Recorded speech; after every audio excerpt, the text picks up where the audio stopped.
The Commission voted to procedurally allow for the process to continue, which is a good thing.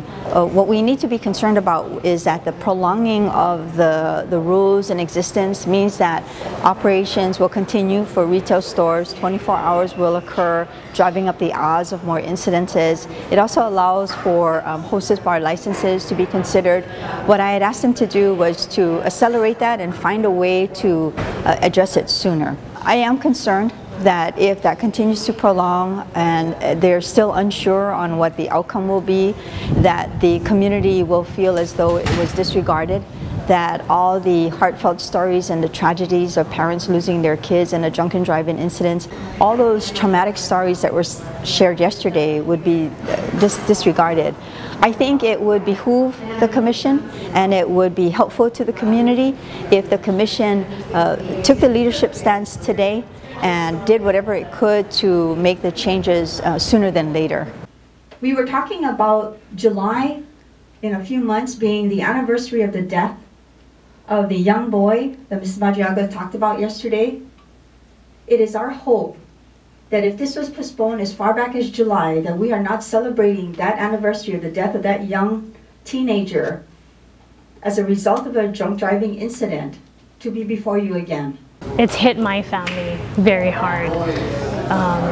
We struggle with his loss every day, but it doesn't get easier, but I try to be active and try to help bring awareness to it. So I speak at DUI classes, I go to schools and I speak to teenagers, you know, basically whoever asks me to come and speak about my son's story is what I try to do. We know with something like this, if there is a 24-hour liquor sales, I'm just afraid that I'm going to lose another family member to it. From the get-go, I have been reasonably asking for what are the reasons behind the amendments, and more than willing to understand. I mean, more than willing to understand. Are sales down? Is that what's pushing it? Are businesses negatively impacted? Is the visitor industry telling us that tourism will decline because our visitors cannot get alcohol in the late hours?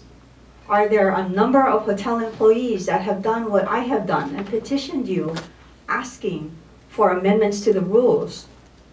Are there hostess bar owners, even though there's no cap being reached of 12 and no waiting list, since I'm told from the 1980s, is there a special interest within the hostess bar industry that has a need greater than all the stories of the parents who bury their children, of therapists who work with the addicted, of people in recovery in our community? Who exactly and what exactly drove the amendments?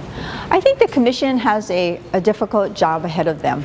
They have to weigh all the tremendous stories they learned yesterday, and some of them were very, very tragic, and weigh it against whatever rules and regulations that they must fulfill.